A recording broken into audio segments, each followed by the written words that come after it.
میرا یہ ماننا ہے مودی جی کو شکر گزار ہونا چاہیے، خاص کر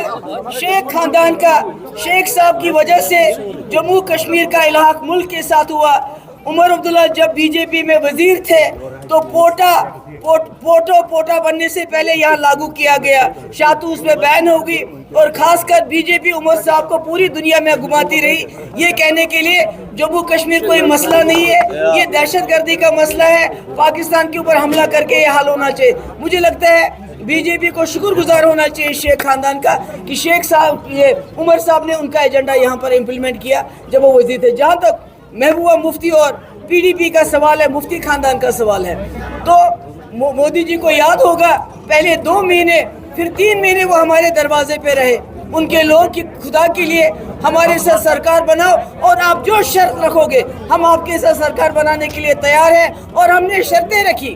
370 کے ساتھ چھیڑ چھاڑ نہیں کرنا، اور راستے کھولنا ہے، ایسپا ختم کرنا، پاکستان سے بات کرنا، حریت کے ساتھ بات کرنا، جس کے لیے ہم نے وہاں سے بہت بڑا ڈیلیگیشن بھیجا،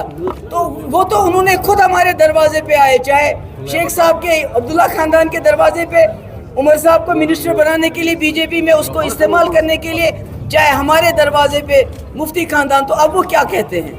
میم پاکستان کے ڈیفنس منسٹر جو ہے نیشنل کانفرنس جموں کشمیر میں پاکستان کے ایجنڈے کو امپلیمنٹ کرنے کے لیے کام کر رہی ہے۔ میرے خیال میں اگر پاکستان کا ایجنڈا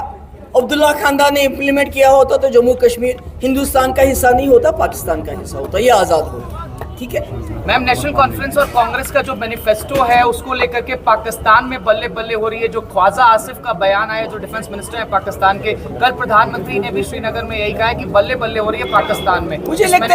لگتا ہے بی جے پی ہر محاذ پہ ناکام ہو گئی ہے۔ انہوں نے کہا تھا ہم ہر سال 2 کروڑ نوکریاں دیں گے، 10 سال میں 20 کروڑ نوکریاں بنتی ہیں۔ ہندو مسلم